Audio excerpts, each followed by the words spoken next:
All right, everyone. Well, my question for you this Monday, and welcome to another episode of Bulletproof Monday. If you are here live, I want to acknowledge you if you are listening on iTunes or Spotify or watching on YouTube or wherever it is you are seeing this. I just want to acknowledge you. I know many of you carve out this time. If you are here live, we have a special guest, special time today. It's all awesome. And my question for you today is, do you know what the calling is on your life? Or maybe you don't. Maybe you're a little uncertain. You've heard, Simon Sinek, start with the why. Maybe you're one of these people who sat in an event or gotten on a webinar and thought, I don't know what my why is. I don't know what my calling is. Susan, I don't even know. I'm trying to juggle this, maybe work, life, entrepreneurship, kids, and I'm just going through the motions. I don't know. My guest here today, he's going to share with you the calling on his life and the calling on his life and how he is helping so many other people figure out what it is that is going to allow them to have passion and purpose. And he's just a remarkable person, and I'll be bringing him out in a minute. A couple of quick announcements. Number one, Only 4 Days is coming up April 16th to 19th, and this is my annual signature event. It is for people who want to learn social media marketing strategies for their small to mid-sized business, branding strategies, podcasting, how to optimize video marketing.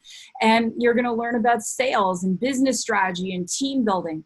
I bring in some of the top people in the entire world. We've got Casey Adams. He's got the #1 podcast for Gen Z on iTunes. We have Dennis Yu. He is a social media marketing expert. He was on CNN 3 times last year. We have, oh my gosh, the list goes on and on and on. We have JR Garage Jeffrey, who is monetizing on TikTok and YouTube. And if you really want to truly build your business and your brand, you've got to be there. Tickets are only $797 right now. The price does go up on March 17th. You can check it out on www.only4days.com. If you want the show notes, what I do is I have all the shows transcribed. Get on my list, go to susansly.com. That is going to allow you to get today's show notes. I know you are going to be so inspired, but those only go out to the list. So go over there, get on the list. I will not spam you, I promise, but you definitely want to check it out. All right, so my guest today is an incredible, incredible person. He is a passionate ambassador of Christ. He is a dad of 2 amazing children. He has been an entrepreneur for years, even in the construction industry. We are going to hear more about that. He has built a film and production company that has filmed over 300 hours of network television. He's produced feature films for Netflix and Walmart. And he is the CEO, which he says is the chief evangelist officer for Called Hire Studios. So Jason Brown, I want to welcome you to Bulletproof Monday. Welcome you to the show. Thank you so much for being here. Yeah. Hey, Susan. Thank you guys so much for having me. And thank you for all the fans that are tuning into your show. It's such a great opportunity, and appreciate you even being willing to let me come and talk to you. Well, Jason, for people who don't know you, I always love to start with just a couple of rapid fire questions. Are you ready? Yeah, let's do it. All right. So first thing, 2020, here we are. It's the beginning of March, the first 8 weeks of the year. If you could look back, what is something that you feel really good about achieving this year so far outside of work? Oh, outside of work. That's a good one. You know what? I'm trying to build more community. I'm trying to build deeper relationships. And, I'm trying to really work on me. And so I joined a group called the Symphony 6 group, which is it's an entrepreneurship group. And we really started studying Six Sigma. And I kind of pulled it out and applied it to my life. And saying, what do I want my outputs to be? And, mine were a better marriage, to be a better father. And when you really start looking at the inputs that are going into that, it was pretty eye-opening for me. And so I was, my big things that I'm trying to work on in 2020 are, letting my guard down and being a little more vulnerable. Building relationships with people, because that's really the quality. I found that's kind of the quality of your life. And sometimes that's hard. That's hard for me. And really just, looking at the inputs that are going into my life and really focusing on those so that my outputs can be better for other people. So, yeah, that's it. That's beautiful. And let's talk about letting your guard down, because it's interesting, especially from a man's perspective, right? And there's this whole concept of vulnerability and weakness. And a coach told me once many years ago, Susan, you never let your guard down. And you've told yourself this story that if you're vulnerable, it means you're weak. And he went on to say that actually vulnerability would be my strength. So what about for you? Like, what does taking your guard off look like for you? And why is it maybe scary or daunting at times? Yeah, wow. Mine's a little different in the sense that, I'm probably not different than many males. You know, we're taught that we're fixers, and you don't cry, and you suck it up and go, right? And that's really ingrained in us in sports. And I played sports my entire life and all through college. And so for me, I came from a military background, military family. My father was in the military for 33 years. He brought my mom over from the war in Vietnam. And so, we had an interesting dynamic because of a lot of the PTSD and things that he suffered being in that war. We had some family dynamics that, were verbal abuse and physical abuse and things of that nature. My parents got divorced when I was 6 years old. And so from that standpoint, some other people came into my life, my mom's new boyfriend and things of that nature. And so I really had a lot of struggles, in my young life that set me on a pattern, of just being an introvert and not really relating to people in the sense of letting my guard down and having relationships. And so for me, it's been a very active, and not difficult, but it's something I've had to work on, right? To let my guard down and trust people, and really just to be in relationship. And so, it's as a man, it's just been, it's been a great journey. But more and more what I've seen is, God puts people in my life that really want to help you, right? And I've started to learn that life happens for you and not to you. And so when you take it from that standpoint, you can really start to begin to trust that things are going to happen and turn out well, and that life is going to be good for you if you just kind of do the right things and give and contribute and help other people along the way. And so, so that's kind of my take on it, though. I love that you have such a positive attitude. People often, when they've had maybe traumatic childhoods, they hold on to it, right? And you can't be a victim and a victor at the same time. So I guess my question for you is, 2 lessons your dad taught you. People either teach us how to be or how not to be. I'd love 2 of them. So what was something he did that taught you how not to be? Because I can see the photo of your beautiful family in the background, yeah. Your little girl and your little boy. And what was something what was a gift he gave you that helped you become a better man and a better father? Oh, wow. So my dad, he passed on and went to heaven about 6 years ago, but I'll get to see him again very soon sometime.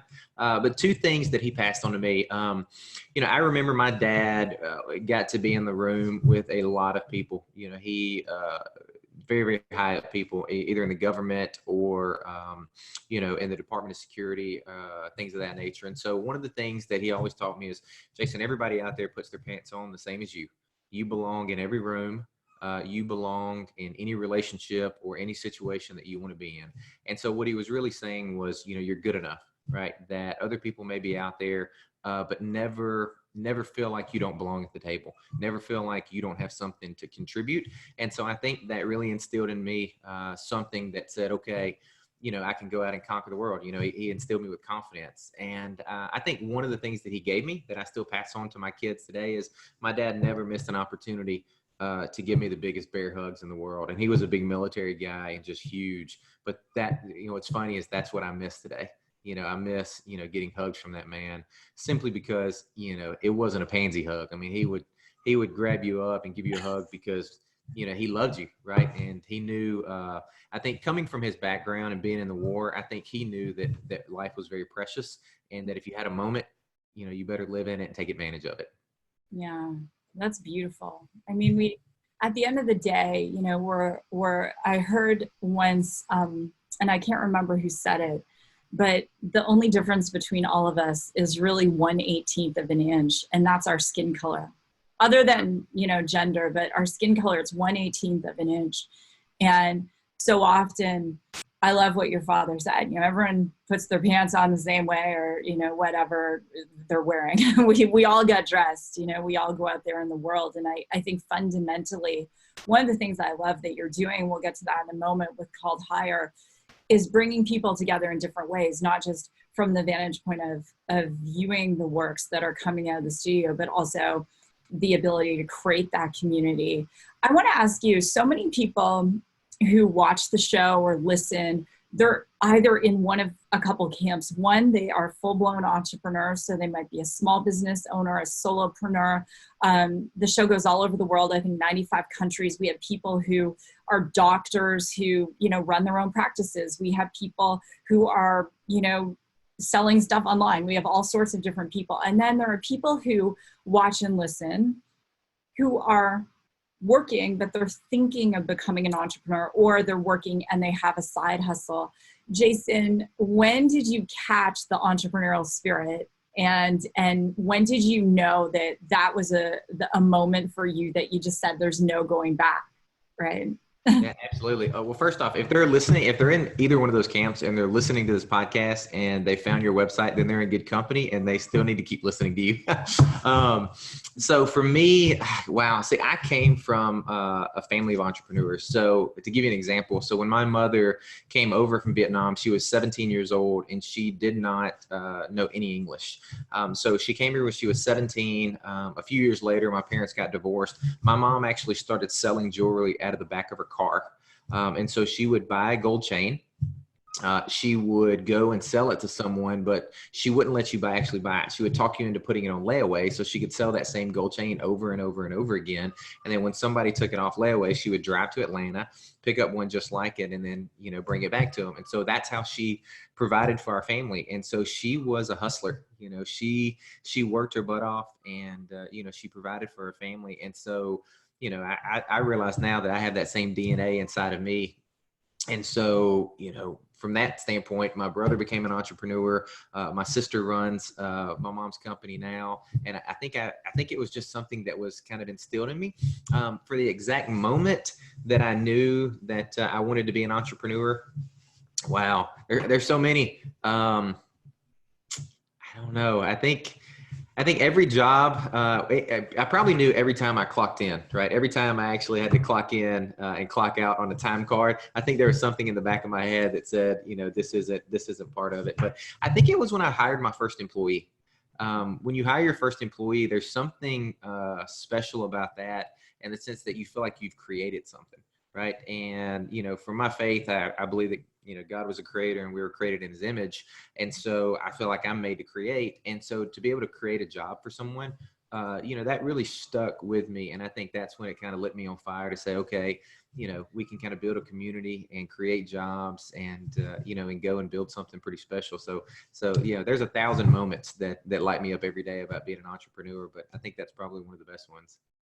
That's so beautiful. And how innovative of your mom. I mean, no, it's on layaway, and you're, and I mean, that hustle. I read a statistic that immigrants are 40% more likely to be business owners than non-immigrants. And I think part of the reason is that when people come, often, depending wherever you are in the world, but they come from another country, sometimes their designations and different things are left behind. I mean, how many, people, I can count, how many taxi drivers I ever had that had PhDs from another country, but they were driving taxis.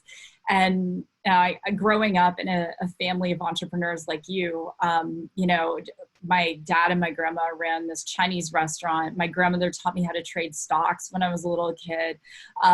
And it was just this constant, you work hard to create a life for you and your family. And it wasn't about opulence, but it was about education, going to church on Sundays, making sure everyone gets a good education, making sure that you have those family meals, you're respectful. And one of the things I'm so grateful for is being able to, pay that forward for my kids and those same values. Let's talk about Called Hire and what you're doing. I mean, there's a lot to talk about. You're doing a crowdfunding. We're going to talk about that, but let's talk about Called Hire in general, because if people don't know about it. So what is it? So Called Hire Studios it's a family-based and faith-based movie studio. And so I partnered with another co-founder of mine, a gentleman named Ash Grayson, who's worked on some phenomenal films. He's worked on films like I Can Only Imagine and God's Not Dead, I Still Believe, which is coming out in March. And so he's really kind of been a titan in that industry. And so for us, we really wanted to look and find a better way to go make family and faith-based films, and so that's kind of our model and what we're trying to do. At the same time, we keep our faith at the core of what we do, and we really looked at a different model in the sense that I studied crowdfunding about 4 years ago, and we really started to look and say, okay, if you can build a community of people, it's such a better model because, right, so most people go out and go to the movie studio or go to the movie theater and they vote with their dollars, right? They vote with their dollars on what they want to go see, what kind of merchandise they want to buy. And so, we had a light bulb kind of go off and said, if we can build a community of these people and just ask them what they want, it would put us so much closer to the end consumer. And then we could bring them along for the journey and allow them to help make the movies, whether that is voting on actors or voting on stories. They could actually participate and be a part of it. And so then when we put those movies out, they could be a part of it. They could, go to the movies and look up and say, I was a part of that. And we just thought that was a very cool thing. And so, we launched it and it kind of caught fire, and, we're doing great, and we have a lot of people involved right now. So let's get into the weeds for a moment. I love that vision, and that's why I wanted to have you on the show. One of the things I always want to do when I'm bringing guests on the show is bring people that have a huge vision in their life, whether it's a huge vision, they're an entrepreneur and they have a huge vision in their personal life, or they just have a huge vision in their business life. But visionaries tend to have visions in all areas of their life. That's what makes them so unique. Let's for some people, because you and I had met and you gave some statistics and I was actually blown away. So for the average movie, how much does it cost to make it? Like, we're not talking about a Hollywood blockbuster, but we're talking about a movie that's coming out of the studio. How much does it cost? Yeah, so it really varies, right? But if you look at some of the last faith-based films like Overcomer and I Can Only Imagine and films like that, anywhere from $2 to $5 million is a good average for some of the budgets that are getting put into these types of films.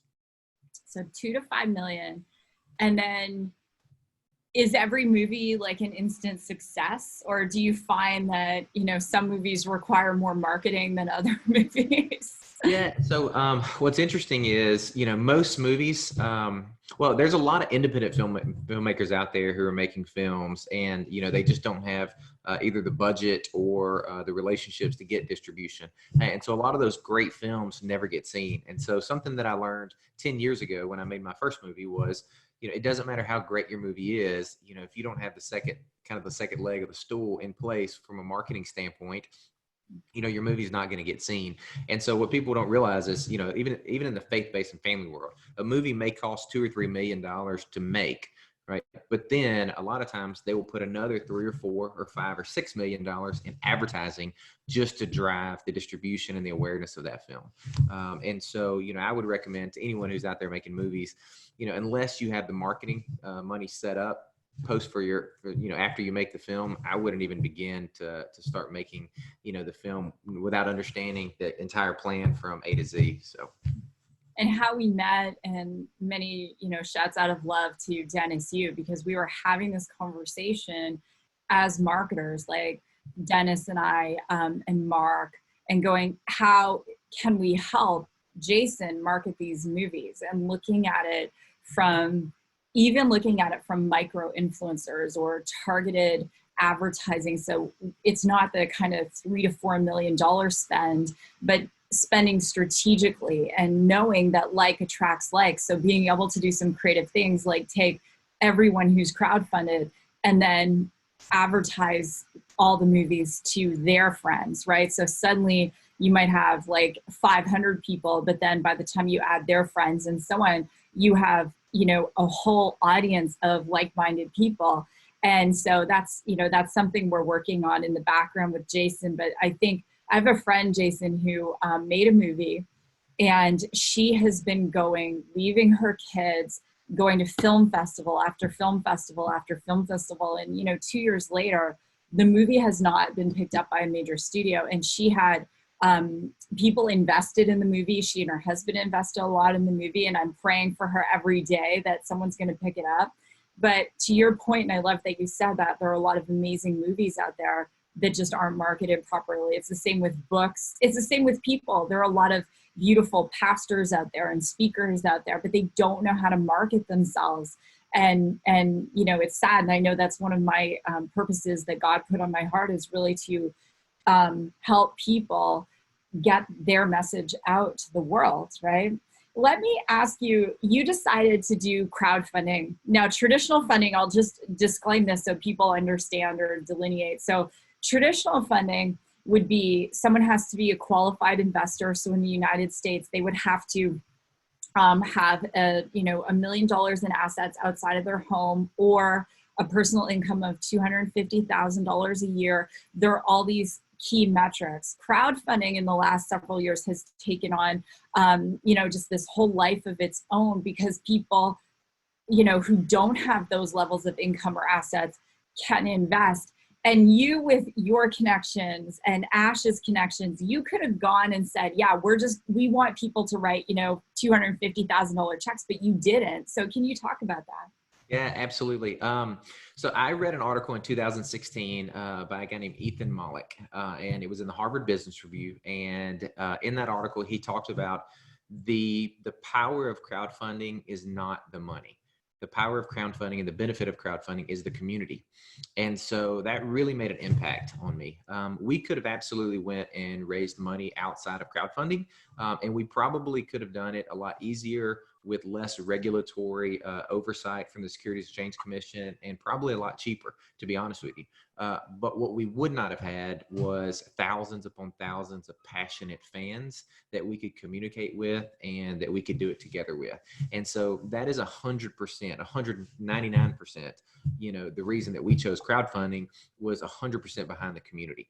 I always go back and laugh. If you've seen the movie Gladiator, he talks to the main character and said, "Win the crowd, win your freedom." And I honestly believe that applies so much to our company, because the bigger that our crowd gets, the more influential we get, the more the more power that we have in the industry to really take a property or a piece of intellectual property and put it out there and talk about it. And it's probably the same in your business. You still have to make a great product, right? You have to make great content. You have to write a great book. So we still have to go and find those people to make a phenomenal movie. But afterwards, it really is the word of mouth.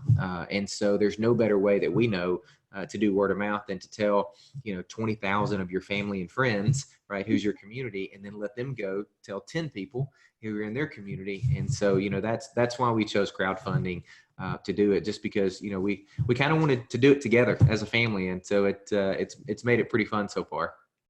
That's awesome. And what, for an investor, what's the difference for the investor if they do crowdfunding versus traditional investing? It's kind of similar. So what happened is in 2016, Obama signed in the Jobs Act. Prior to 2016, all crowdfunding was donation based. So if you went to Kickstarter or Indiegogo or things of that nature, you could crowdfund something, but all you got was something along the lines of a perk, a thank you, a t-shirt, maybe you got a prototype of the product, but it was illegal for you to share in the profits. In 2016, equity crowdfunding got signed into law. And for companies that actually go through the process and file with the Securities and Exchange Commission, like ours, they created something called Regulation CF and also Regulation A. They kind of put us through the ringer because they really want to try to protect investors. So, audited or reviewed financial statements, we have to go through background checks. We have to submit a lot of stuff to the Security Exchange Commission in order to be qualified. The SEC doesn't approve or disapprove. They just qualify your application. And so once you're qualified, then you can actually sell a security to someone. So, they can actually buy stock in our company. And so it's not a donation. They become a stockholder. Similarly, if they would have went to the S&P 500 or something and bought Apple stock, so they actually own stock. The difference is, there's not a secondary market yet for Reg CF shares. That I believe that'll change in the next 5 or 10 years. But it is very similar just to investing in every day on the stock market or through a broker. And so you're actually buying shares of the company, unless other people, do a debt mechanism where, you can actually loan and fund the company. But that's the main difference is it's not a donation. You become an owner in the company. And so, in our particular case, you have, Class A voting common stock, and, you kind of lock arms with everyone else, and, we all go do it together. That's so amazing. And that I love that change, right? Because not everyone's aware of the change, because maybe they crowdfunded before, but they were like, oh, I just, like you said, they got a t-shirt, they got a sticker, they got something. But this is investing for everyday folks who don't have that, level of income yet. I like to use the word yet, happy face, right? Smiley. And so what are you guys doing with the money that you're raising right now? Where's it going? Yeah, absolutely. And so we are laying the foundation of our company, right? And so we're actively looking at projects right now that we can invest in. We're developing our own projects. We have an application that is being built that we hope to launch, I believe, in the next 2 months. And so all of that money, pretty much most of that money, is going into the company and going into laying the foundation, to go in and to distribute these movies. We know that we want to have a big megaphone before we actually go and make a big bet on a film ourselves. And so, that's what a lot of the dollars and the capital deployment is going to right now, is to put in the mechanisms so that we can actually communicate with our fans and be able to advertise the films, when we produce them. And so we're trying to think ahead and look and say, okay, what are we going to need 3 years from now, 4 years from now to be able to have a successful film? And so that's what we're doing. So we need people like Dennis Yu and Susan Sly and, a lot of the other infrastructure in place for us to go out and to market our films. That's awesome. And how much are you raising in this round? Yeah, so under Regulation CF, we are capped at $1,070,000. So the SEC puts a limit on it, and so we're only allowed to raise up to that amount. And where are you at now in the raise? So we are very thankful that we are close to, I think, $750,000 approximately as of today, somewhere around there. And so we have, I think, about 2,600 investors, and we've raised about 70% of that amount to date. So, we're just so happy that people, there's a demand for it. And if I could, there's so many comments that we get on social media of people talking about, I invested in this. I don't care about the return, but I just want to see, good quality films for my grandkids. I want to see someone come to Christ. And so I think there's a real movement of people who, they would be willing to donate, right? So just to be able to invest in something like this is a plus for them. And so it's been pretty amazing to see. And what's the minimum amount someone can invest? So say someone's watching, they're like, oh my gosh, this is so resonating with me and I want to create a legacy. So what's the minimum they can invest? So it's a huge amount. No, actually the SEC makes it very affordable for people. And so the minimum on our investment is $100. And Start Engine, which is the platform that we're on, sometimes you can go a little lower, but that's the minimum that they would allow us to do. And so it's a $100, and it's one time. A lot of questions people say, is it an ongoing thing every month? It's not a monthly or a recurring thing. While the round is open, if you make the choice to invest in the company, then you get to choose your amount, but it is a one-time investment. That's awesome. And I've done, I'm on the WeFunder platform, and it's so much fun. As many people know, in the startup that I have, we did the traditional round. And, one of the things I said to Jason, it'd be fun to sit down either in Phoenix or Nashville and trade those stories, when people are looking at, in our case, the minimum was 25,000.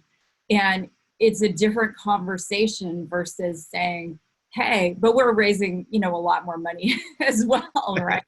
But it's a different conversation. And I love that ordinary folks who are just working super hard can have investment opportunities now that were previously closed to them.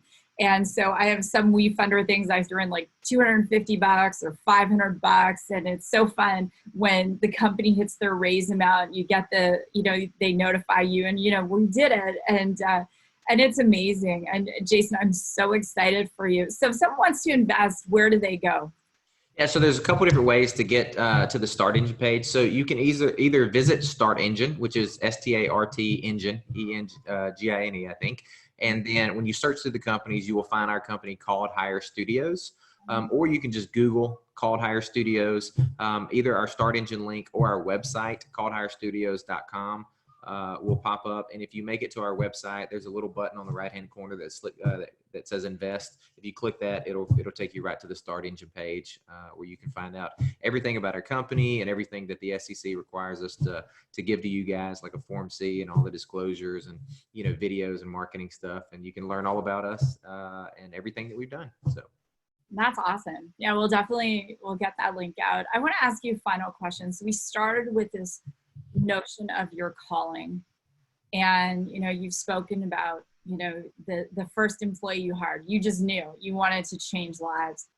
What would you say to someone who is watching, listening right now and going, Jason, I don't know what my calling is. I don't know what my why is. I just feel like there's this part of me that wants to be an entrepreneur. There's this part of me that wants to help people, but I can't articulate it like you can. You're going to build this massive community of people, and you're going to get these incredible faith-based movies out to the world and really inspire people to change their life. I mean, but let's say that person doesn't know. What would you say to them? Wow. Yeah, we could do an entire podcast just on this. I think I would say a few things, right? I think I would say, understand that your calling could be anywhere on the spectrum, right? I've known people who they love they may not love their job, but they may work at a job, but their calling is volunteering outside of their job, right? And so they go and they volunteer at a children's hospital, and that's their calling, right? That's what lights them up. And so they go to work every day, and they may or may not love it, but then when they go and volunteer, that's what lights them up. And so I would say that it doesn't necessarily have to be your occupation, right? You can find your calling in anything. Me leaning on my faith, I would always say pray about it, and find out what kind of passion do you have. The other thing I would say is don't be afraid to try, right? Don't be afraid to try different things, because I think today, so many times we're afraid to try because we're afraid to fail. And failure to me is the most data rich stream of information that you can find. And so, don't be afraid to fail, because, those failures are the things that you'll look back on and say, oh, okay, maybe God or whatever you believe in is preparing you for something. I always go back to Jamie Foxx, and I watched an interview of Jamie Foxx, and he talks about how his grandmother made him learn piano. And she would beat his knuckles with a ruler, and he absolutely hated it. And so he, later on in life, that's when he realized, he said, little did I know that God was preparing me to play Ray. Right. And so I would say that, look at the things in your life that you've done in the past, and, look and maybe you can find those little things where, you've been prepared to do your calling later on. I didn't realize, God has been preparing me for 10 or 15 years just to do this. And so when you look at it from that standpoint, I think that it makes it a little bit easier. But then, just find what lights you up and what gets you out of bed in the morning and what you're passionate about. And, if you're diligent and you really look at it, I think you'll be able to find, something that lights you up and, and warms you up when you go and do it. That's beautiful. And I love how you said it's a spectrum, because so many people think they're going to have a burning bush moment. They're going to go, oh, that's it. I know my life's purpose. And some people do, their names were Moses, and, but not everyone is that person. And it goes back to that mustard seed analogy, right? that calling might initially be a mustard seed. It might be so small, and then it grows into something bigger. And I think about Sarah Blakely as an example, you know, how she started Spanx. And I had her husband, Jesse Itzler, on the show last year. And just to how, you know, that notion, she didn't realize that she would build this movement and women would come up to her like in public places and start crying. And I can think of every huge company that started, and you look at these multi-billion-dollar companies, and often it was just this little notion to help a few people, right? And you can't keep good news quiet for long. Do you think that most people's calling or calling usually is wrapped around helping others or contributing to other people's lives? I think anything that's going to last for a really long time initially is that. You know, we could look at companies like McDonald's, and some people would say, well, Susan, you know, that wasn't the case. But if you look at the movie The Founder, you read the book The Founder, and you look at Ray Kroc and what he was trying to accomplish in the beginning, which was simply helping families have meals of convenience so they could spend more time together. You know, or Sam Walton with Walmart, you know, just afford things that were affordable, or Howard Schultz with Starbucks to say, hey, I want to take these coffee places that they have in Italy, and I want to replicate that in the United States so people can come together, have these espresso style drinks, and, you know, have great music and make the coffee shop the hangout. These were all very noble beginnings for what are now massive, massive companies, right? And I think that not every huge company started with a noble beginning, but I think at some point in every great company, a judgment day happens. And when that company isn't aligned with the purpose of ultimately helping people, you can name company after company that eventually fall because of that. So that's my opinion. No, that's good. I feel like I learned so much on the podcast. Well, Jason, I can't thank you enough for being here. And, you know, I'm praying over your raise. I'm sure it's going to be absolutely amazing. And if this show has been helpful to you in any way or just lifted your heart, I read all the comments. I'll send the link to Jason. He'll go in. Our guests always go on and they always comment and they read all your comments. We will be posting the link if you do want to contribute. And by no means am I saying you should or you shouldn't. It's totally up to you. Just do whatever is on your heart. And with that, I want to, you know, thank you all so much for being here. Thank you especially to those of you who tune in every single week.